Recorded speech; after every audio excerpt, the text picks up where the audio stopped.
Oh, shalom, my friends, shalom, my enemies. This is your old pal, Rabbi Sol Solomon, founder and spiritual leader of Temple Sons of Bitches in Great Neck, New York. And if you're like me, you grew up on radio. You grew up on old-time radio. You grew up on Howard Stern before he was on, when he was on regular radio. You grew up on the FM DJs back in the day, and even the freeformiest of radio people. And if you're curious about those years and about a particular insane radio station in New York called WBAI, stay tuned. Just stay with us because we have a woman here who has directed a brand new documentary about one particular person, Steve Post, at WBAI. He was also at WNYC in New York, who was one of the formers, if you will, the promulgators of what we think of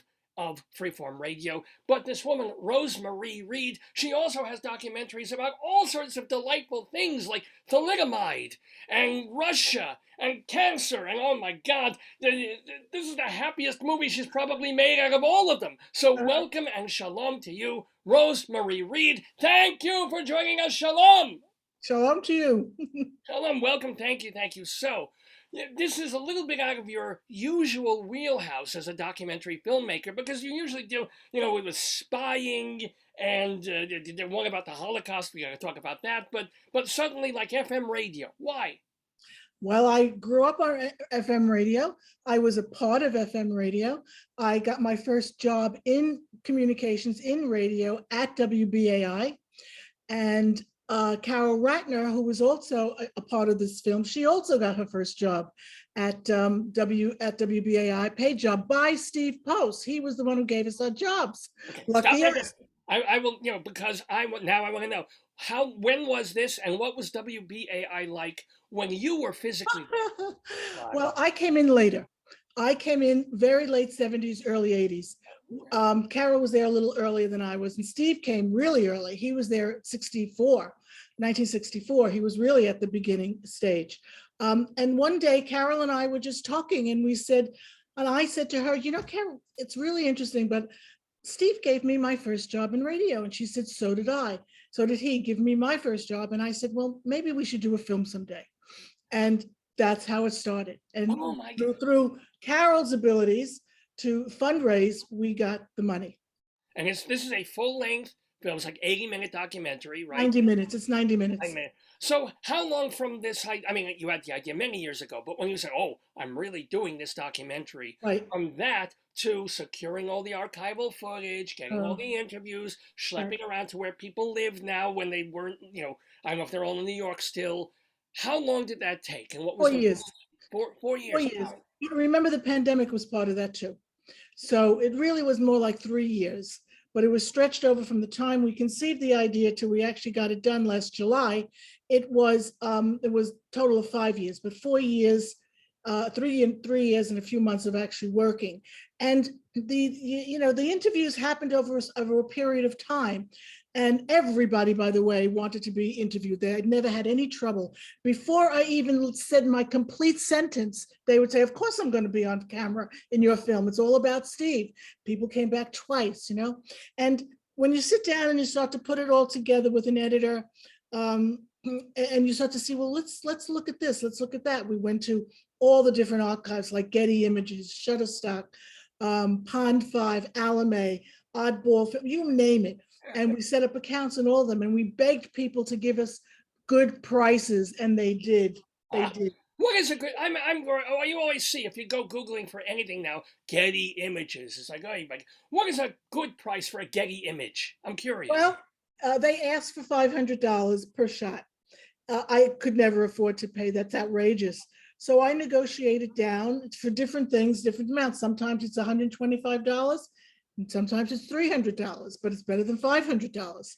So when you have grants, or you have people who have given you money, that's why you need it for those kinds of things. You figure the grant was for paying the editor. You figure the grant is for fuel and stuff. Well, how much, if you don't mind my asking, does it cost to make a full-length documentary like this, using a lot of footage, but live people who are unpaid? It's not like you're paying actors $1 million. What did this cost? a film like this generally would cost anywhere, because it's 90 minutes, anywhere between 550,000 and 600,000. Didn't cost us that because we couldn't have raised that much. And everybody worked for almost nothing because they love Steve. Because they love Steve. My editor worked for 1/3 of her normal. The cinematographer worked for 1/3. Everybody worked for. Sorry, everybody worked. Everybody worked for less money than they normally get paid. That sounds like my life. But let me ask you, so I really, for all my radio listening, I knew of Lynn Samuels back in the day. Amazingly enough, I couldn't stand her voice. Go figure. But I used to listen to, was it Peter Beauchamp and a lot of folks on BA. I didn't really know Post until recently when I listened to his Bathroom Story. And then I'm like, now I know why you're making a documentary. Before Vin Scelsa, before Stern, before all these people, there was this guy. What do they love about him so much? And people in general, you mean? What do they love about him? And the folks who are coming on camera in your movie to tell memories and to say, oh, yes, I totally want to talk about this guy. Steve Post was a kind and loving person, first of all. He may have come off as a curmudgeon. He always hid behind his desk. We all know that. But underneath it all, he really, really cared for you people. He really cared for humanity. He would be so crazed right now with this war going on. It just would have killed him. He never joined groups. He never was on marches. It wasn't his thing. But when he got on the radio, he told the truth as he saw it. And people loved him for that. You know, radio by itself is an intimate medium. We know that. But not everybody on the radio can conjure up intimacy. Steve could. So you had the radio, which was intimate, but then you had the person at the other end who was also very intimate, and you could identify with that person. Everybody knew that Steve was a person on the outside of society. And when you're on the outside, you try to seek other people who are on the outside so that you're not lonely, you're not alone, that you can say hello to that person. And if you look at the Debbie, the blind transsexual in the film, who was certainly on the outside, especially in 1967. It's no coincidence that she found Steve and that he found her and that they did that program together. So, and he did that with other people too. Ira Epstein, who wrote the letters to Steve about Vietnam and those wonderful drawings. People thought that Steve was the one who wrote those letters. They never believed it until he came. Steve said, you know, they think I'm a liar. You better come up and show your face. Vin Scelsa had people believing T-shirt and Razoo Kelly. Those were coming from others. And he was, scribbling them all week. And he was like, oh, we got another letter from T-shirt. I'm sure you did. Okay. Yeah, right. Not with Steve. Steve, it was the truth. What kind of radio show did you do when you were on BAI? I didn't do radio per se. I did when I left BAI, I mean, I was on the air guests and sometimes I would do a production here or there. But when I left BAI, I left to do a series on, it was called Endangered Literature. And what I did was I took small books that had human rights themes of some kind, and I wrote them into radio plays, and I produced them. I was very lucky in that the Corporation for Public Broadcasting loved my proposal, and they funded about 10 of them, and they went national in public radio. And then I really did want to do film, and I happened to have, my lawyer was also Gorbachev's lawyer. And I said to him, you know, I'd like to do a film on Gorbachev. And he got me the rights to do it. And that was my foray into doing television. I worked with Steve Cohen from Princeton University, who recently died, and his wife, Katrina vanden Heuvel from The Nation magazine. Oh, okay. Yeah. And we did three films together on Russia. Now, please stop there, because everything you say, I want to ask like 10 more questions. So tell me a little bit about one of the people I consider almost a hero of the 20th century, and we didn't have that many, but Mikhail Gorbachev. You did a film with him, a whole long interview with him. What was not only your impression, but the best story you have of dealing with Gorby? Well, one is a personal story. I don't know if I want to say it. It's really interesting. But I think that I think his introducing me to his wife was an important thing. Raisa, she was never on our shoots, but he introduced me to her at the dacha, and it was really very interesting to meet her. He was a very kind man. Also, he is. He's not dead. Alive, yeah. Let's not even think that. Um, he always kissed my hand, which I thought was wonderful, and he was just very open and very generous when we were with him.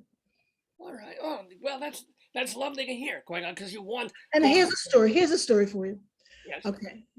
When he left office, this is so sad that I can almost cry. He stole nothing. He left broke. He had no money. He lived in a 2-bedroom apartment, very nice in Moscow, but really no money. He was honest. Unlike Putin, Really? and unlike Yeltsin, left with a lot of money. Not Gorbachev. I will say, thank goodness, because he was an international hero of some level. You would see Gorbachev doing like watch advertisements eventually. Yes, that's what. Remember Pizza Hut?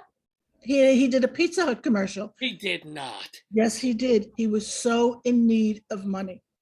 I tried out for that. They said, "No, we have somebody else. He has a better accent than you." Guess who? Go figure.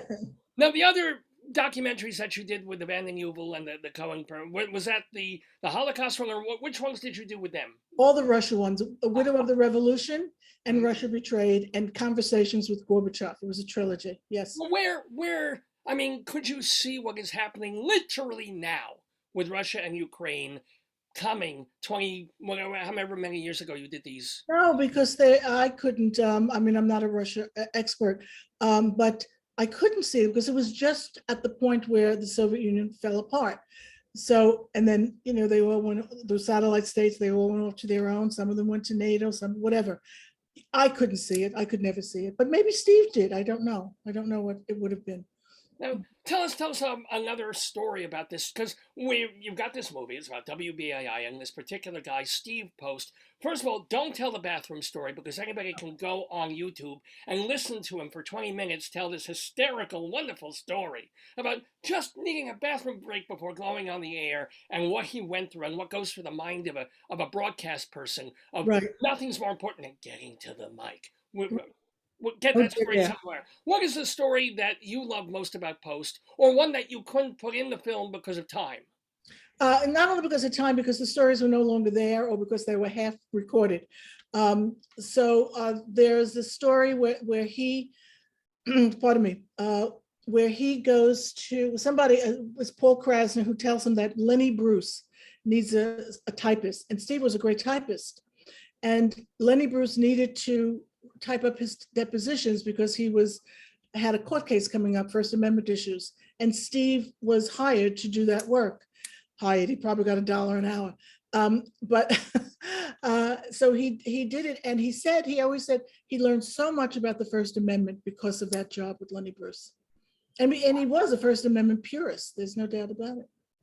I mean, wow, I'm so glad I asked that question. I mean, so many questions that we have for Rosemarie Reed. I didn't even mention the name of the film. It's FM Band. No, Playing in the FM Band. Sorry, Playing in the FM Band, excuse me. I didn't italicize the whole title. Shame on me. Playing in the FM Band, the Steve Post story, which is premiering when and where? And March 11th, this Friday coming, at the Film Forum. It'll be there for a week.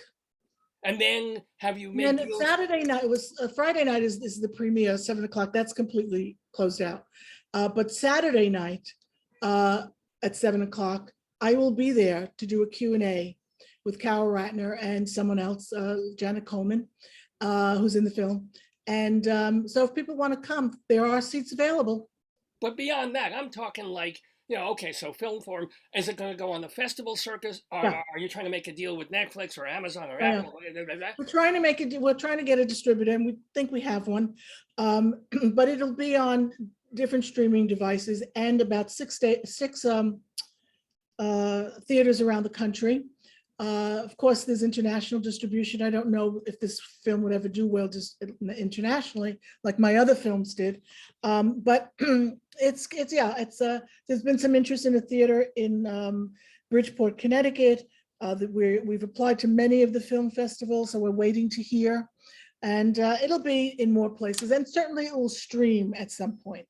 Now, do you really make a full living as a film director? You don't have to do any other day job. You don't have time for one. Is it just all through grant funding? How do you support a living, being, I presume, a New Yorker, Yes. going from new project to new project? How do you do it? Well, I was a teacher at one time, but I managed to get. I'm very lucky. I'm one of the lucky ones. Yeah. Right. I get grants and individuals. There are some angels who give me the funding, and my executive producer is one of the people. But I do get grants for my other films from the Corporation for Public Broadcasting, from the Alfred P. Sloan Foundation, the National Science Foundation, places of that sort that have given me money, and the sales of my films bring in some money. I'm sorry to do all these Christian things with the crossing the fingers, but they don't have a 6-pointed thing I can do. But which way does it go? Does it say, oh, I have a film idea, I want to raise money for this? Or someone comes to you from a foundation and says, we would love a documentary about this. This seems to be in your wheelhouse. Here's money if you want to do it. No one's ever come to me. I say, this is my idea. If a foundation has an idea for something and they want to pay me for hire, then they make all the decisions. I'll do it, but it's not my film, it's their film. And they can say, we don't like this, take it out. Whereas when I go and say, I want to do this film, hands off for the most part. And it's usually, what I want in the end, what I see is my vision. Being a Jewish person, as you see, I am kind of, glad in a way that you did a documentary about Ravensbruck concentration camp, because you can't get a Jew in a room for more than 10 minutes without somebody bringing up the Holocaust. So many Holocaust fiction films, documentary films. Why one more? Why yours? Well, I lived in Germany. I was working there on some of my films, and I met someone who was a friend and introduced me to the Sachsenhausen concentration camp, and then the Ravensbruck. And it was, I also gave tours there for students who came from America. It was very interesting. And I said, this really deserves to, as a filmmaker, I'm always thinking in terms of film, and so I said, I really want to do this. Ravensbruck was the largest concentration camp for women built by the Nazis. It wasn't the only one, but it was the biggest.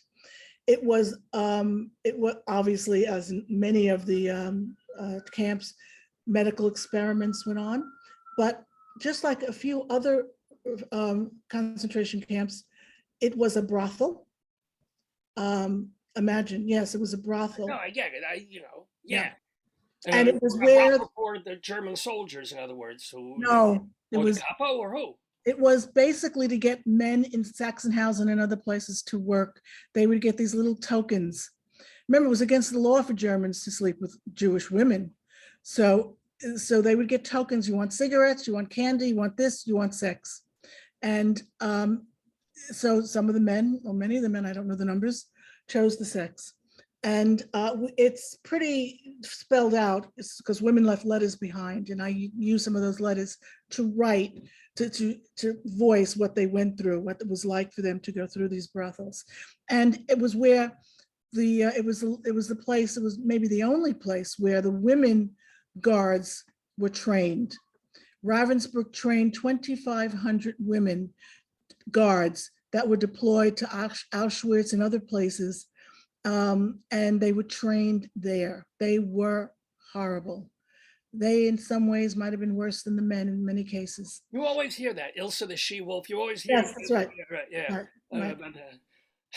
What do you get from coming out of immersing yourself for a year or 2 or 3 making a film like that? It's not going to have a happy ending. Is there anything besides putting your hands in horrible muck and then just getting out of it? What do you get out of doing this? I think people should know these stories. It's not just the Holocaust. but there are many stories that will never be told from the Holocaust, and many other kinds of Holocaust stories won't be known.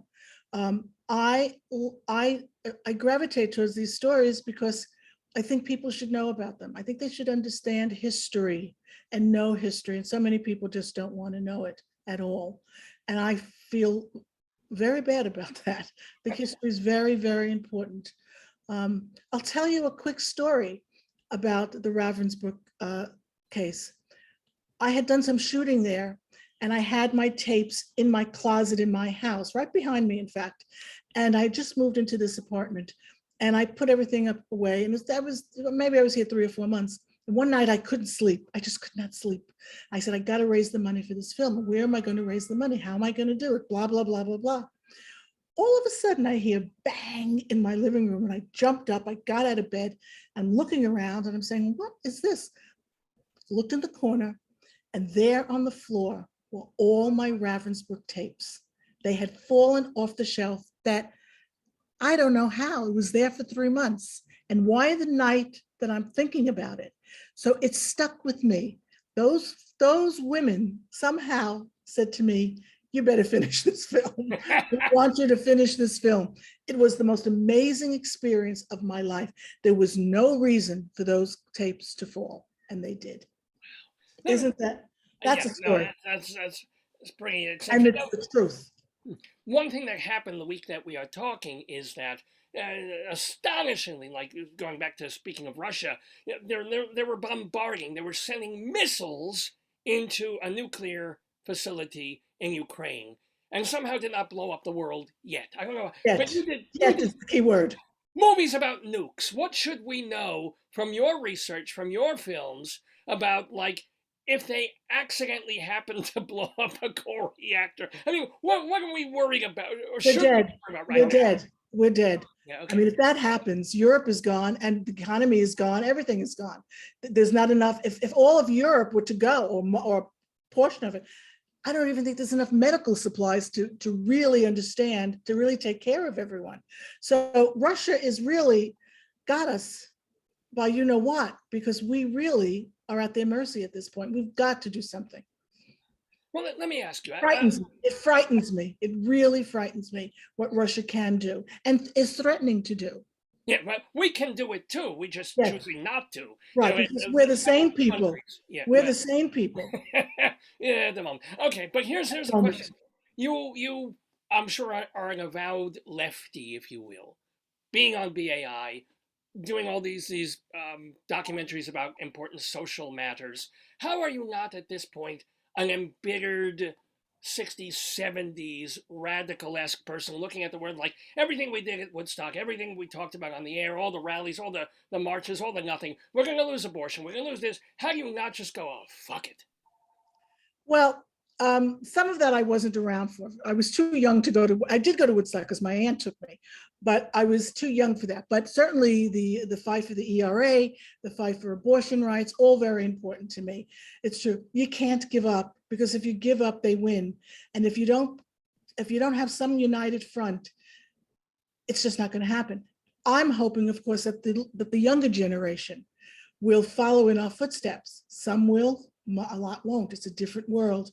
And they don't know. That's the thing about history. I want people to know history. What do they think? That women got the right to vote because we snapped our fingers? No, there's a real push. There's a real, effort to make sure that that happened. I spoke to I have a neighbor who's a very young person, and she's going to climb to the top, blah, blah, blah. No clue that there was once a time where women couldn't get an education. Where is your education? You want to understand. And I'm hoping that there are more not like her and will follow through. I'm not going to give up. I'm disappointed. I cry. I get upset. I bang walls. Just listening to the stuff with the abortion stuff today in the New York Times. It breaks my heart. It breaks my heart that we fought so hard for these things, and they're falling by the wayside. I think the only thing that you hope is that everything is cyclical. So 10 years from now, it will swing. Swing back. Yeah, right. Yeah. Stuff like that happens a lot. Yeah, it does happen a lot. Now let's swing back to something more fun. Let's swing back to your brand new movie. It's called Playing in the FM Band, the Steve Post Story. So I want to hear more, but first of all, I gotta ask this because just by sheer serendipity and sheer coincidence, I was interviewing the actress Sharon Gless a couple of weeks ago. Oh, from Cagney and Lacey? Yeah. Well, believe me, I'm not going to believe you. For some reason, enemas came up. Okay, fine. I interviewed George Clinton of P-Funk, right? And enemas came up because he has a song or two about them. Now, somewhere in my research about Steve Post and WBAI, enemas. Who is the enema lady? Nobody knows. What Nobody is knows the the enema? enemy. Tell We me, I don't don't know. remember this. What was this on his show? We don't know if it was a setup. We have no idea if she was real, but she was obsessed with enemas. He had her on a number of times, but I didn't have many tapes of her. I think I had 2 tapes of her. And I really believe she was a man. I don't believe she was a woman. When you really listen to her voice, she sounds like a man. I could be wrong, you know. So, but yeah, she would give stories about getting enemas and giving enemas. So, you know, George Carlin didn't get BAI off the air. This woman or woman did, whatever. Oh my God. What was your favorite in going through all the research? Your favorite Steve Post story? You know, when you were listening to archives of him doing him. Well, it's hard to say because I loved the ledge story when he was out on the ledge, but I also loved his stories about his mother and her cancer. It was told with such beauty, such finesse. I mean, your heart just broke when that happened. I also loved the story he did about 9/11 with Steve Biebrich. It was a wonderful story. And how this person, Steve, who was on the bomb squad, was a cop detective, moved into Steve's building, was the super there, but he was a detective. And at 9/11, he was already on the bomb squad. And he goes into the building and loses his partner, Danny Richards, and very sad. But at the end of the story, That's the Ravensbruck tapes falling again. No, right, yeah. right. At the end of the story of the 9/11 story, we shot the new street signs that are dedicated to Danny Richards, who died in 9/11. He also was a bomb squad. And it's a visual medium. So I used his words, I used his music, did my Lord to deliver Daniel, because it was Daniel Richards. And he used that on the air and I used it. And the visual is of the rose, the beautiful rose at the memoriam closing down, okay? And he says, which still gives me chills, he said, I don't like to cast moral aspersions, but for me, the story of Steve is one of survival and what we do next after we survive. It's a beautiful story. It's a beautiful story. I got chills up and down my arm just thinking about it. And whenever I am depressed, which isn't very often, but if I feel like something's not going right, I go to that. And I remember that other people have bigger pain than I have. And that to me is important. You know, someone else is suffering in this world. They're suffering more than I'm suffering. I got to get out of myself. I got to do something because it's not right. You know, I have 3 meals a day. Many people don't. You know. No, I mean, I've got smaller sufferings. Bursitis, I got a prostate thing, you shouldn't know from it. So I'm suffering, I'm in pain all the time, but I survive it, I conquer it. Now, we just have, I think, another couple of minutes with the delightful Rosemarie Reed. I want to direct everybody, this may be airing after the film forum premiere, so if you don't see it, look for it on the various services. We'll right, there's a Facebook page. Playing in the FM band, the Steve Post story. People can write to me on my website, which is www.filmsforthought.com. All spelled out, FILMSFORTHOUGHT, filmsforthought.com. Now, speaking of filmsforthought.com, are you thinking about your next movie? Oh, I'm more than halfway through my next film. It'll be out later this year. I am doing a film. It's called Forgetting the Many, the Royal Pardon of Alan Turing. Do you know who Alan Turing was? The code breaker. He Right, should the be Nazi another code breaker. hero, but he was gay, and Right. people didn't Well, like my it. story is about his gayness and about his he received a pardon from the Queen, but nobody else received it at the time. So I have been interviewing the men who were also convicted under gross indecency, but didn't get a pardon or went to jail or whatever. It's changed a little since then. There has been some apologies made, and the Turing law came into place, but it's nowhere near what's needed. So I have been interviewing people. I'm working with the Turing family. They've been extremely cooperative with me, lovely people. And that's going to be finished in July or August. Oh my God! So you're able. That's amazing that you can do a full court press on getting this film distributed, seen at Film Forum and these other places and festivals. Meanwhile, you've also got to be right on there, and you're in the editing room, I guess. Or have you done shooting and you're just editing now, or are you No, still? we're halfway through the editing. We're in good place. And my editor, Dina Pataki, I've worked with her on many projects. We're a team. And so I don't even have to be there this week. She'll be able to do things when I'm not there. So it's really Here's an inside question for you. Okay, your recommendation, her recommendation, Avid or Adobe or something else? Avid, absolutely. Avid. Why? It's just better. Okay. A Final Cut Pro is not good, especially 10. 7 is better, but it's really Avid is the profession. It's the standard for the profession, and it's quicker, it's easier, it's much better. Last question for Rosemarie Reed. Which documentary, or maybe not even a documentary, which filmmaker most influenced your work? Which filmmaker do you most love and were inspired by? D.A. Pennebaker. Who did? And he was a mentor for a little while. I love D.A. Pennebaker. I love him. Which Don't Look Back? Which film? What movies? Don't Look Back, of course. I mean, the Bob Dylan, all that. Even Kings of Pastry, I love. Did you see Kings of Pastry? No. I love wonderful. Pastry. It's wonderful. It's wonderful. Yeah, everything. Yeah, I can't even tell you. It's just everything he's just got. And I'm so glad before he died, he won the Academy Award. What did you learn directly from him as opposed to just watching his movies? That's a good question. I think that he was the one who said to me, if you can get home movies or any movies that are a different time period, he said that's something you should use. And never forget that cinema verite, which he basically invented, and which I use in this new film a lot. I never really used cinema verite, but I love it. I absolutely love it. This particular film that I'm doing now, since all the men are alive, you make a different film when people are dead. If you make a film on someone who's dead, it's a different film from one that person is alive, because if the person's alive, you can go to them.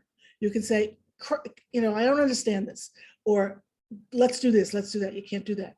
So with this, all my men are alive, and so I'm using more cinema verite, and I'm using what he told me. Yeah, well, no, because if you try and do cinema verite with dead people, you put the camera. Doesn't work.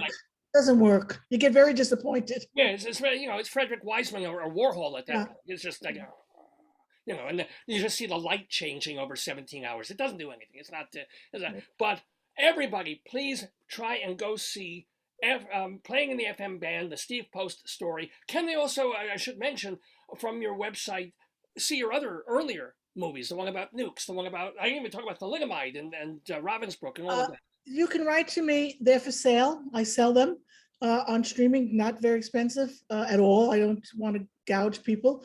But if someone wants a block of there's 6 films, the 2 Women of Science, the Ravensbruck, and the now Steve's, and the Women of Science, it's very inexpensive, and then you can just take all of them and watch them. Like a regular person, you're not saying like a library or a play wants to do a screening. You're saying an average person can write to you and say, "Hey, I would love to see your movies. Here's a whatever it is, a certain tiny amount, and go ahead and enjoy." They're $15. That's all they are. And if you want all 6, 7 of them, it's not much more than that. We don't feel like we want to gouge anybody. So please, one more time, your website is Films for Thought. Yeah, www.filmsforthought.com. One of the one on Forgetting the Many is under construction right now, but everything else is in place. You can and there are little excerpts of the films on my website. Well, how can you beat it? Rosemarie Reed, thank you very, very much for being with us in the neighborhood. Please keep making documentaries. Anytime you want to interview me about anything, I'm photogenic. You know, I'm good with verite and all my backstory you don't even want to know from. But congratulations Thank on you. playing in the FM band and all your other work and much more work and better times ahead.